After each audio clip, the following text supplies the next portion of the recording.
From 12 News, this is Newsmakers.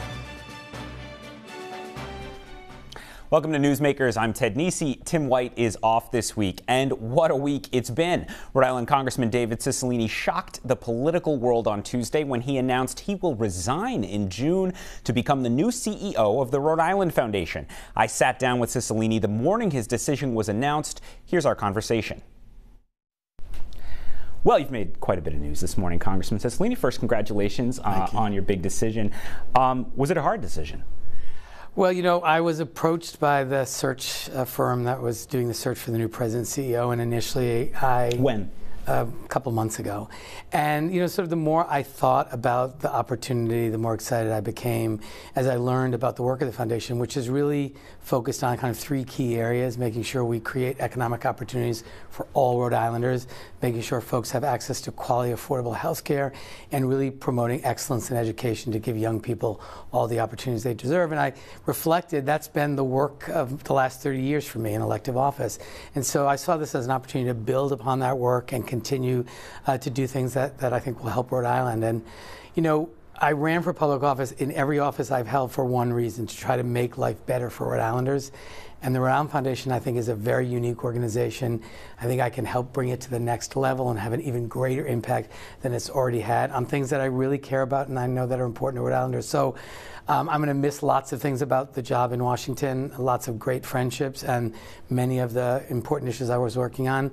But I'm really excited about what I'm going to be able to do here in Rhode Island and be able to see kind of very clearly the work and the impact of the work, much more like when I was mayor. And I'm excited about that. Neil Steinberg has done an incredible job in leading the foundation, and I feel really privileged to have this honor for the next period. Yeah, and I'm curious just a little about it's such a big decision for you as well as for thinking about representation for your home state. You were approached, you said, a few months ago. When did you finally realize, I think I'm going to do this?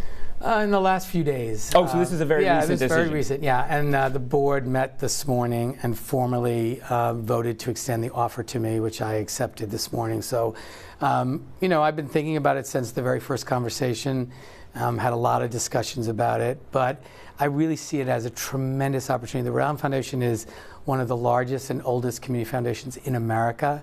It, I think, has a tremendous potential to grow even more. And there's no important issue in the state of Rhode Island that the Rhode Island Foundation isn't involved in some way, either as a convener, as someone who's helping to promote good planning of an issue, or as, you know, supporting organizations that are doing really critical work. And there's so much to be proud of in the work of the Rhode Island Foundation. And it's the things that I love and I care about and things that are important to Rhode Island. So it's sort of all the good stuff and none of the kind of challenges that Washington sometimes presents. And you know, it's a exciting opportunity for me, and the timing isn't perfect because, you know, it would be better if it would happen at the end of a term rather than in the middle. But when it presented itself, I thought it was a moment that I could make a real difference in Rhode Island by leading this great organization. I'm really excited about it. So, I mean, you know, you've been on the rise in Congress. You get, you know, it's a seniority game there where you stay and stay and stay and stay. I mean, you know, I guess what is the unfinished business that maybe would have kept you there, but in the end you weighed it in the balance and decided this was the job to take? Yeah, look, there's a lot of things that I have worked on, a lot of work that I've gotten done that I'm very proud of, and I'm going to take a lot of joy in that. I also tend to focus on issues that require longer periods of time, big issues like reining in big tech, the assault weapons ban, the Equality Act. Those things are going to take longer. But I know that I have colleagues that are already eager to take the leadership in moving those items forward. And so, you know, some of those things you just know take longer. I'm proud of what I was able to get done working with Sheldon and Jack and Jim and now Seth. We have a great congressional delegation, and I'm excited. I'm going to continue to have the opportunity to work with them in my new position as well. So there'll be a special election now to replace you. We don't know the exact time. I think later in the year after your vacancy becomes official. What's your advice to the many people who are this morning thinking about whether to throw their hat in the ring? I'd say two things. One, it's a great job. Understand that your responsibility is to serve the people of Rhode Island and solve the problems they have every single day. hire great staff. I have been blessed with extraordinary people in every office I've held, and particularly now in Washington and here in Rhode Island, who do incredible work. And so having a really good team to serve people in Rhode Island. But it's a great job. I'm sure there'll be a lot of interest in it. And I hope we're going to get to a point where there's less division in Washington and we can get more things done. But I think we'll have a lot of talented people that are interested in this job, and I know we'll elect some great new member who's going to do good things for Rhode Island. You might hope for less division, but I watched you on my TV screen during the last month as this House struggled to even elect a speaker, something you'd never seen before. I mean, you can tell me, everyone, I will never not believe that to some extent you looked around at the current state of the House and it was maybe less appealing than it has been in the past.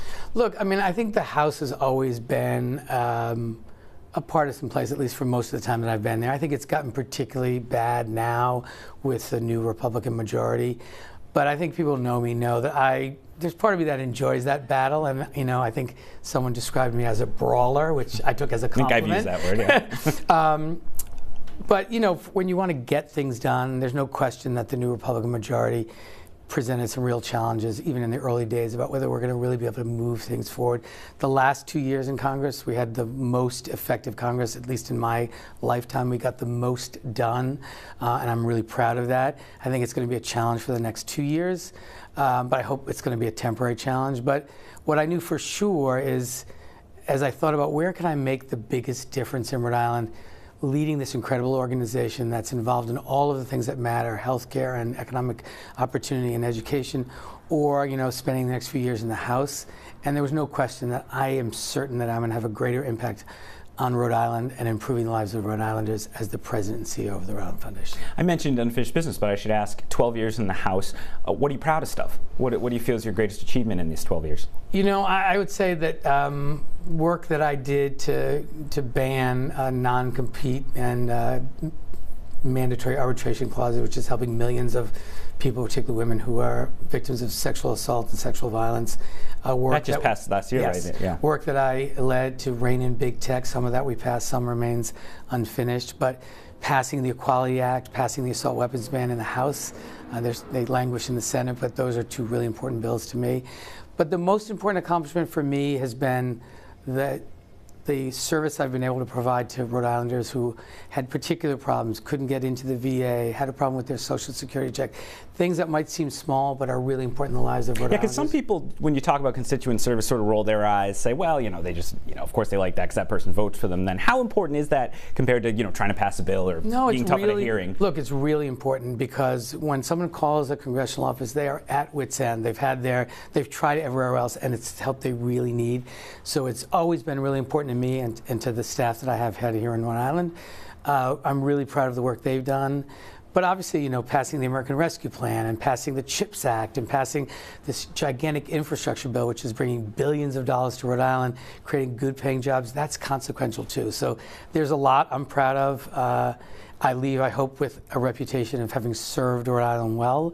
I've had an outpouring of support from my colleagues who it's been great to work with, but all understanding that this is a place where I can continue to make a real difference. I have to ask you about your status as one of the path-breaking LGBT politicians in Rhode Island and nationally. I'm curious, if you think back to when you won your first election in the 90s to the General Assembly, to where gay Americans, LGBTQ Americans are today, I don't know, what comes to mind when you contrast the situations? Well, there's two things. One is we've made tremendous progress. I was the first openly gay mayor of a capital city elected when I was elected mayor. When I got to Congress, there were 3 LGBTQ members. We now have 12, so we broke double digits. But at the same time, we're seeing our community under relentless attack all across the country. We remain the only community in America that it's legal to discriminate against. State legislatures are passing lots of anti-LGBT legislation. And so we're still in a struggle for our fight for full equality. I think it's important for people from our community to be represented not only in Congress, but in leading community foundations and other roles so that young people can see themselves in those roles. So I hope I will provide that to young people. But we're still in a fight. We still haven't achieved full equality, but we have much greater representation than we've ever had, which is great news. You also, I believe you sponsored the first marriage equality bill in Rhode Island. That's am I memory correct? Do you think if you could go back in time and tell the newly elected freshman General Assembly member David Cicilline what the legal status of gay Americans would be now, did you think it would progress that fast? Has it gone? I'm sure you hoped it would. But. Yeah, I mean, I wouldn't say. I mean, I think to a lot of people it seems fast. It's been decades. It's been a long, grueling fight for equality. We're not there yet. You know, it is. You know, we still don't have civil rights protections against discrimination in housing and employment, public accommodations, education, federal funding. So the Equality Act is intended to bring about full equality and prevent discrimination in all those areas. So we still have work to do. Having representation from our community in Congress and in state legislatures, I think, makes a big difference. But we're not there yet, and I have great colleagues I know are going to continue to be champions for that and make sure we get it done. You're known for being very relentless, as your exhausted staff will sometimes describe you, and always out and about in the district. When you look across the 1st District, what do you think are the biggest challenges this district specifically will face in the coming years, and what do you think are the biggest opportunities for your district, this part of this little corner of America? I would say first, you know, the kind of folklore about me going to everything is, you know, partly true, but the reality is I have always considered being out, you know, at 5 or 6 events a night to be a central part of the job. A lot of people think like, oh, it's just sort of extra, but the work is writing legislation. My view is that when you're out every day at 5 or 6 events, you are hearing from lots of people who you work for. You know, the people who live in the district are my boss. And so you hear from them every day about what they like you're doing, what they think you should be doing, what they disagree with, what their biggest anxieties are, what they're worried about. All of that informs what you work on. And so I consider that to be an essential part of any job when you're in elective office, to be out there just constantly getting feedback about what you need to be working on. And I think it made me a better elected official, a more responsive elected official. One of the things I'm excited about with this new position is it includes that as well. There's a real role as the president and CEO to be out in the community doing that work. And I think, you know, we've done a lot of work to create economic opportunities in Rhode Island. I'm very proud that our delegation punches way above its weight in bringing money back to Rhode Island to create good-paying jobs, to help really strengthen Rhode Island manufacturing, which is so important, to rebuild our infrastructure, to invest in education. So I think there's a lot of opportunities, a lot of exciting things that we can build on that have already begun that I hope a new member of Congress will focus on, but also that the Rhode Island Foundation can continue to work. At the same time, I mean, you're leaving this year now. Jim Lanchman left last year. Rhode Island is about to have about as junior a delegation in the House as you could have. I mean, is that going to hurt the state? No, you know, it's interesting. I think someone told me the other day, like half of the Congress has been there less than 5 years. So there's a big turnover. I think there's some value in that. When you bring new people and new energy and new ideas, I think it's good for the institution. But I have no doubt Seth Magaziner will quickly establish himself as a leader in the Democratic caucus, and I think whoever we elect will do the same. We also, of course, have Senator Reid and Senator Whitehouse who hold very important positions in the Senate. So I think we will always have a delegation that really does do more than many delegations our size across the country, because we work together closely, because our state, you know, kind of every level of state government works closely, and I think we produce better results as a consequence. I assume your new job precludes it, but could you see yourself endorsing for your successor? I think my new job does preclude it. It's really important that I make it clear that in my new role, I am not a partisan. A nonpartisan David Cicilline? David Cicilline. Wow, this is a change. It's a change, but an exciting one, and one where I think I can take all the lessons of the last 30 years, all that I've learned, all the relationships that I have built, and leverage them for greater success for Rhode Island through the philanthropic work of the great Rhode Island Foundation. In politician age, you're actually not very old yet, as we see people saying on to their 90s in Congress. So in that sense, you're still a fairly young man. Could you see yourself going back into elected office someday, public office, running again? Or is this it? That chapter of your life is ending now? Yeah, I mean, that's my intention, to stay very focused on this new role and make sure, like, as in every job I've ever had, I'm going to put 100% of my heart and soul into this work to be the best president and CEO I can be and to make the biggest difference. I don't have any plans to run for office after this, and I intend to really make this my work and be very focused on being the best president and CEO of the Rhode Island Foundation I can be. And last question on that, do you see, you mentioned convening earlier, so it sounds like you plan to continue Neil Steinberg's efforts to kind of make the Rhode Island Foundation sort of a Switzerland in some of these big state policy debates and things like that? Absolutely. And I also think there are tremendous opportunities to partner with, I'm friendly with the head of the Rockefeller Foundation, Ross Shaw, Darren at the Ford Foundation. I think there's also some tremendous opportunities to work with other organizations, particularly national foundations, to leverage some of the investments we're making here in Rhode Island. So that convening authority to bring together people to think smartly about tough issues and come to the development of good plans and good initiatives, I think is a very critical role of the Rhode Island Foundation and one that I intend to continue. Congressman Cicilline, thanks for sitting down with me. My pleasure. Coming up, Congressman Cicilline's resignation has turned this from an off year to a big year in Rhode Island politics. We'll tell you who might run in the special election to replace him and what it will take to win with our political roundtable. Stick with us on Newsmakers.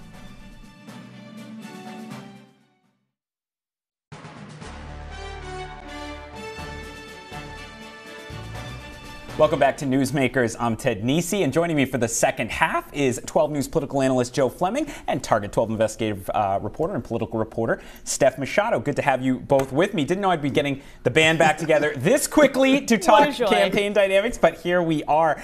So this will be Rhode Island's first special election for Congress since 1967 when John Fogerty died. Steph, right now we don't even know when the election will be. Sort of give us the quick briefing on where it stands as of this Friday morning. Yeah, so because Cicilline isn't resigning until June 1st, we have to wait until the seat is open before the governor can call for a special election, and then the Secretary of State will set the date. He has said that it could be early August or early September for the primary, which would put us at a general election in October or November. Okay, so we are looking at something somewhat like our usual rhythm for an election year, just in an off year. And Joe, as I said, first special election for Congress since 1967. Special elections have different dynamics from regular general elections. What's going to be different about this? Well, what's going to be different, first off, most people, if they're an elected official and they decide to run for Congress, they're giving up nothing. So it's worth taking a chance for a lot of these people. Meaning you can run while keeping your current office. Exactly. So if you lose, you go back to your current office. I think that's going to get more candidates to think about running at this point. The other thing to keep in mind is simply, we have, as you said, we have not had a special election since '67. We don't know what the turnout's going to be like. If it's in August, it's going to probably be smaller than it is in September. But a new factor to consider, we have early voting, we have mail ballot voting now for everybody. So that could increase the turnout. And the other thing is simply who's running in the Democrat and Republican side. That also will have an effect on the turnout and what happens in Rhode Island. Well, let's talk about some of the potential candidates. We have a running updated list on our website, WPRI.com, that Steph and I and Eli Sherman, Tim White, getting longer and longer. We keep adding names, moving people around as they stay in and out. You can check that out. We'll put it on the Newsmakers page. But I'd say among the people getting discussed the most is someone you've covered a long time, Steph, Lieutenant Governor Sabina Matos, of course, who was the Providence City Council president. What have you observed about her over the years as you imagine how she might handle this major decision? Right, and it is a big decision because she just won a 4-year term as lieutenant governor just this past fall that she just, began her term last month. But I've, covered her on the city council. She was on the council for 10 years, and I have found her to be a very methodical, thoughtful person, always very, I would say, intentional about what she says. And so she has said she is sincerely considering a run for Congress at this point. And so we'll see if she decides to jump in. She does live in Providence, in Olneyville, which is in CD2. And so while she has a base of support in Providence, we'll be watching to see, does she have that kind of support in CD1, sort of the east side of Providence? And just to remind people, constitutionally, you don't have to live in the district. You just have to live in the state you want to represent. So someone from one district can run to the other. We saw that, of course, at first with Magaziner before he moved. And Joe, another candidate getting some buzz, Helena Folks. She had that strong second-place finish in the gubernatorial primary last year. On the other hand, she's never been elected to anything. Why is she being discussed in the top tier already? Well, a couple of things. First, because she had a strong finish in the governor's primary. She came on at the very end, basically right after the Channel 12 governor's debate, where she really was outstanding. People started to look at her, thought she could be the governor. She came very close. On the machine count, she was right there. It was the absentee ballots where she was farther behind. The other thing is simply she can self-fund the campaign. She could put a lot of money into the campaign, and a candidate thinking about running against her will say, well, if she's only have $500,000 or $1 million, I can't raise that type of money, so I might not get in. She could be a very credible candidate if she decides to get in the race. And I know from my own reporting, both of them very seriously talking about it as we tape this Friday morning. I expect they'll still be thinking about it when this airs on Sunday morning. Another candidate we're keeping an eye on, a potential candidate, they're all potential candidates, is Gabe Amos. Viewers, you'll actually be familiar with him because we just profiled him coincidentally last month. He's a Biden White House official from Pawtucket, obviously has connections to the Raimondo world, the Sheldon White House world from his years around, and now the Biden-Obama White House. He's looking at it as well, by all accounts. But there's also, he's just one, as are the other two, of I think roughly 24 candidates we have on our list right now, Steph. And, you know, some of these people, state lawmakers, mayors, municipal officials, you know, they feel like they've been elected to some important positions. We're kind of getting the sense there might be some frustration about the focus on Sabina Matos, on Helena Foulkes. Well, so on Tuesday, I was running around getting some of the, whatever potential candidates wanted to go on camera, right, and spoke to a couple of... And smart to go on camera the first day, if you will, because you get on TV right away. Yeah, because state senators, state reps, they don't have the statewide name recognition that a Helena Foulkes or a Sabina Matos has. And so I was speaking to Senator Megan Coleman of Pawtucket, and I asked her, I said, look, if Helena Foulkes or Sabina Matos gets in the race, does that change your calculation at all in terms of whether you'll run? She gave us a response, but then when the interview was over, she said, can you turn the camera back on? I have something else to say about that. And so here's that soundbite. And one of the reasons why I'm not intimidated by people who have more fundraising, who are wealthier than I am, is because I don't believe we should live in a pay-to-play democracy, right? Like, I believe we should live in a democracy that is representative of the needs and wants of the people of our communities. And, you know, I hear that every cycle, and I don't want to diminish it. I know people get frustrated. I'm sure viewers get frustrated hearing us already talking about money and fundraising, and yet, Joe, we're not doing it to be money grubbing or anything. It's just, we both learned from watching a lot of campaigns, it just matters. Money talks. The thing is, if you're not that well known, you're a state senator, state representative, you have to spend a lot of money just to get known. And that's TV, radio, and that's very expensive. You're talking hundreds of thousands of dollars. If you can't raise that, you sort of get shut out. We saw in CD2, Joy Fox raised quite a bit of money, but she still couldn't compete with Seth Magaziner in the primary, and she did not score that well in the votes. So, I mean, it's going to take a great deal of money, especially if somebody gets in the race who has a lot of money. If you have candidates that don't have a lot of money, then it's a whole different story, and it's a real free-for-all. And Joe, you mentioned on the other day, you were on 12 News this morning, about how you think unions and outside groups, their influence could be magnified because of a special election. Because of a special election, because of a small turnout, especially if they have it in August.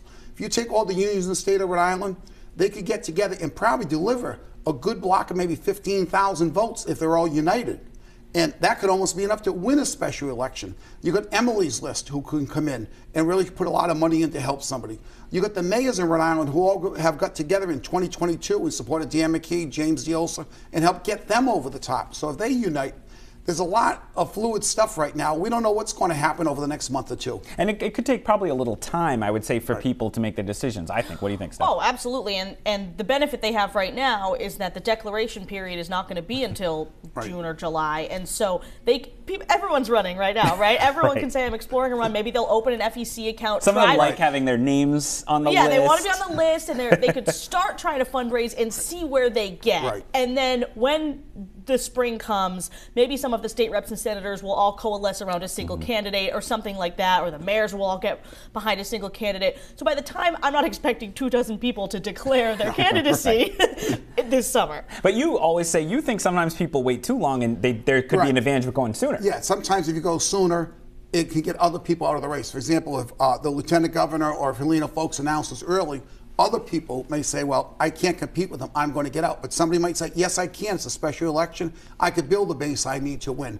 Don't count anybody out. I think back years ago with Eddie Beard running against an incumbent congressman in Rhode Island, didn't have a lot of money, he still won that Democratic primary. Yeah, so it's possible. That's why politics is so fun. Exactly. And we should briefly touch on the Republicans. Right. I mean, one reason we're even more focused than usual on the Democratic primary here is CD1, the first district, is much more strongly Democratic than the second district. Not to mention, we just saw the Republicans threw everything they had at that second district seat with Alan Fung, and they came up short. But if the Republicans could find the right candidate, sometimes special elections have a weird dynamic, like Scott Brown winning in Massachusetts in 2010, but it would be tough. It'll be very tough because there's so many strong Democratic areas like Pawtucket, Providence, Woonsocket, North Providence, East Providence. But if you had a Republican who had some money, had some name recognition, and was more of a moderate Republican, not a very conservative Republican, it could be an interesting race. Yeah. We don't know at this Presumably, point. we're not going to see as much national money from the Republicans coming in as with CD2 because they thought they were going to win that one. I'd be surprised if they spent much at all, to be honest, just knowing the dynamics of the race.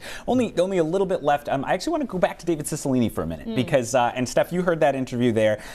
He didn't say, he certainly didn't rule out ever running for office again at the end, right? Right, and it's an interesting time for him to take on this new job because he's going to continue to be in the public eye and have the ear of everybody because everyone wants to talk to the Rhode Island Foundation, right? And then if Jack Reed decides to retire, we should say Reed's up in 2026. In 26, or his next term, but Cicilline could decide that he wants to run for Senate. And so the possibility of him running for office again, I don't think is dead at this point. It's dead at this point. And Joe, he'll leave with 830 seconds, but he'll have $850,000 still in a federal campaign account. It's a good start to run for Senate. And again, if he keeps making a name as the foundation president, it's going to help him even more. Again, in politics, 3-4 years is a long time. Yeah. So you don't know what's going to happen. As we've learned in the last 2 years, right? Yeah. Whoever thought we'd have 2 open federal seats in Rhode Island in the space of little over a year as we're experiencing right now. All right, Steph Machado, Joe Fleming, I appreciate your analysis and we appreciate you tuning in as we have a surprise election year here in southern New England we didn't see coming.